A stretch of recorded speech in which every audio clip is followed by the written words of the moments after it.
مولانا صاحب، میں آپ سے یہ جاننا چاہوں گی کہ ہم مسلمانوں کے لیے آپ صلی اللہ علیہ وآلہ وسلم کے جو اعمال تھے، ان کی سیرت تھی، اس پر عمل پیرا ہونا کس حد تک ضروری ہے؟ جی بسم اللہ الرحمن الرحیم۔ آپ کا سوال بڑا امپورٹنٹ ہے نبی پاک صلی اللہ علیہ وسلم کی بعثت کے حوالے سے۔ قرآن مجید برہان رشید ہمیں اس بات کی تلقین فرماتا ہے، لقد کان لکم فی رسول اللہ اسوۃ حسنہ، کہ اگر تم کامیابی چاہتے ہو اپنی زندگی میں اور کامیاب زندگی گزارنا چاہتے ہو جس کے بعد قبر حشر کے اندر تمہیں سرخ روئی ملے، تو وہ نبی پاک صلی اللہ علیہ وسلم کی حیات طیبہ ہے۔ جب حضور کی ولادت باسعادت ہوئی نا، تو کفار نے حضور سے آپ کی نبوت پر دلیل مانگی کہ آپ نبی ہیں تو ہمیں دلیل دیں، کوئی چیز بتائیں کہ جس کو دیکھ کر ہم متاثر ہوں اور ہمیں پتہ چلے کہ آپ اللہ کے رسول بن کر مبعوث ہوئے ہیں۔ تو قرآن مجید اس طرف بھی اشارہ فرماتا ہے۔ نبی پاک صلی اللہ تعالیٰ علیہ وسلم نے فرمایا کہ میں نے وہ جو حیات ظاہری تمہارے درمیان گزاری ہے، تمہارے سامنے میری سیرت گزر رہی ہے، میری زندگی تمہارے سامنے گزری ہے، شب و روز تمہارے سامنے گزرے ہیں، اس کو تم دیکھو۔ اگر اس کے اندر کوئی نقص، کوئی عیب نہیں ہے تو پھر تم جان جاؤ کہ میں اللہ کا سچا رسول بن کر تمہاری طرف مبعوث ہوا ہوں۔ آج یہ ہماری ذمہ داری بنتی ہے کہ ہم حضور پاک صلی اللہ علیہ وسلم کی اس سیرت پر عمل کریں جو سیرت حضور لے کر تشریف لائے ہیں، اور آپ نے اس کائنات کے اندر آ کر سیرت طیبہ کا جو درس ہمیں کنوے فرمایا ہے۔ عید میلاد النبی یعنی کہ عید کا دن، ایک تو یہ ڈاکٹر صاحب کہ اس پر ہم سب مسلمانوں کو کیسے تیار ہونا چاہیے، کیا اہتمام کرنا چاہیے، کیسے جو محافل ہیں اس کا انعقاد کرنا چاہیے، اس پر آپ روشنی ڈالیں۔ جی جناب، بالکل آپ نے صحیح کہا، اور یہ ہمیں اس وقت اس کی تعلیمات کی ضرورت ہے، کیونکہ کچھ ایسے بھی عناصر ہیں جو جہالت کی وجہ سے کچھ ایسے معاملات کرتے جس سے مسلمانوں پہ انگلی اٹھائی جاتی ہے۔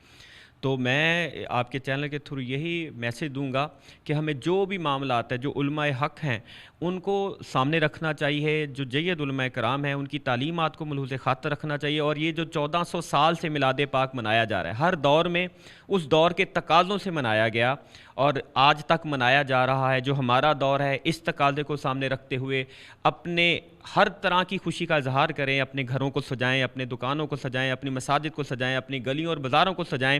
اپنے گھروں میں میلاد مصطفیٰ کا اہتمام کریں، درود و سلام پڑھتے ہوئے درود و سلام کی محفلیں سجائی جائیں، علماء کرام کو سٹیج کی زینت بنایا جائے، نعت خوانی کی جائے، مگر ان تمام معاملات میں ایسا کام نہ ہو جو شریعت کو پامال کرتا ہو۔ ہر جگہ، ہر محفل میں، ہر معاملے میں پہلے شریعت کا پہلو دیکھنا چاہیے کہ کیا شریعت سے ٹکرا تو نہیں رہا۔ یعنی کہ کچھ ایسے بھی لوگ ہیں جو ایسے کام کرتے ہیں جیسے ڈھول وغیرہ کے کچھ معاملہ سامنے آئے، مگر یہ شریعت نہیں، اور علماء حق بھی اس کی اجازت نہیں دیتے، اور جو شریعت کو سمجھتے ہیں مسلمان وہ اس طرف جاتے بھی نہیں اور منع بھی کرتے۔ اور ہمیں شریعت کے دائرے رہ کے اپنے آپ کی زینت بنانا چاہیے، اپنے مساجد کو زینت دینی چاہیے، اپنے گھروں، محلوں، مسجدوں کو خوبصورت بنا کر آقا علیہ الصلوۃ والسلام کی اس ولادت میں شریک ہونا چاہیے۔ ہمارے لیے ایک بڑی اچھی بات یہ بھی ہے مولانا صاحب کہ جس طرح سے ہم اپنے اس ملک میں اس دن کو بڑے اہتمام سے مناتے ہیں، کھانوں کا اہتمام بھی کیا جاتا ہے، چراغاں کیا جاتا ہے، لیکن سب سے اچھی بات یہ ہے کہ پوری دنیا میں جتنے مسلمان موجود ہیں وہ بھی آج کے دن کو مناتے ہیں۔ جی بالکل، یہ منانا چاہیے، یہ ہمارا ایمانی فریضہ ہے۔ نبی پاک صلی اللہ تعالیٰ علیہ وسلم کی جب بعثت ہوئی تو رب ذوالجلال نے قرآن مجید برہان رشید میں یہ ارشاد فرمایا، قل بفضل اللہ وبرحمتہ فبذلک فلیفرحوا، کہ جب تمہارے اوپر اللہ کا فضل ہو اور تمہیں اللہ کی رحمت ملے، فلیفرحوا، پھر اس کے ملنے پر خوشی کرو۔ دوسری جگہ پہ رب ذوالجلال فرماتا ہے وَأَمَّا بِنِعْمَتِ رَبِّكَ فَحَدِّثْ،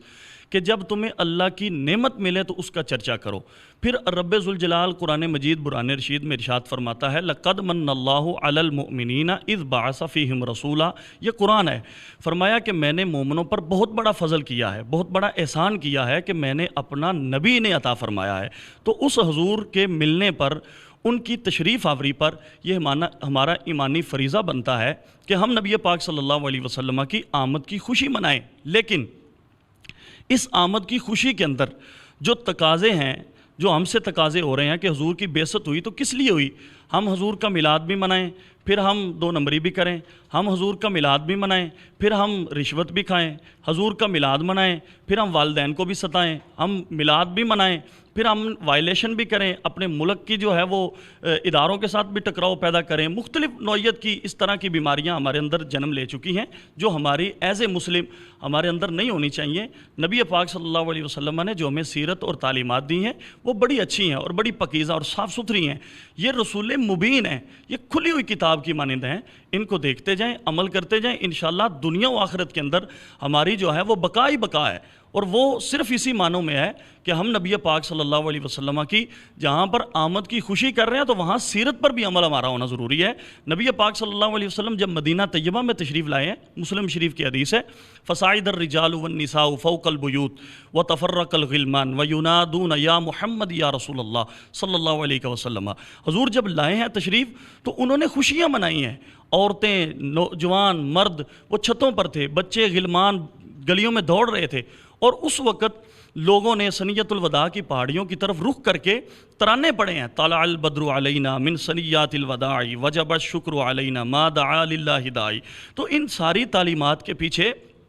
ہمیں یہ دیکھنا چاہیے کہ رسول پاک کی آمد کا مقصد کیا ہے۔ مقصد یہ ہے کہ اس دور کے اندر لوگ ماؤں کی عزتوں کو پامال کر رہے تھے، والدین کو سمجھا کچھ نہیں جا رہا تھا، بچیوں کو زندہ درگور کیا جا رہا تھا۔ نبی پاک صلی اللہ علیہ وسلم کے پاس صحابی رسول آ کر عرض کرتے ہیں ایمان لانے کے بعد، کہتے ہیں حضور میں نے اپنی زندگی کے اندر اپنی ماں کو بیچا ہے منڈی کے اندر، کیا میرے اس گناہ کی بھی معافی ہو سکتی ہے؟ حضور تو اس جہالت کے دور کو ختم کرنے کے لیے آئے ہیں۔ آج ہمارے معاشرے کے اندر اگر اس طرح کی چیزیں جو ہیں ان کو ڈیولپ کیا جا رہا ہے اور ان کو کریٹ کیا جا رہا ہے تو اس کو روک تھام کرنے کے لیے ہمیں اپنی جو ہے وہ ذمہ داریوں کو ادا کرنا پڑے گا۔ ہمیں اپنی خواتین کو بھی عزت و احترام سے دیکھنا پڑے گا، اپنے والدین کو بھی عزت و احترام سے دیکھنا پڑے گا۔ جس طرح میری بہن ہے، میری بیٹی ہے اور اس کی میں چاہتا ہوں کہ اس کی عزت ہو، تو اسی طرح معاشرے کی ہر بہن اور ہر بیٹی کی عزت ہو۔ نبی پاک صلی اللہ تعالیٰ علیہ وسلم نے تو یہ فرمایا ہے جو دو بیٹیوں کی پرورش کرے، ان کو اچھی تعلیمات دے،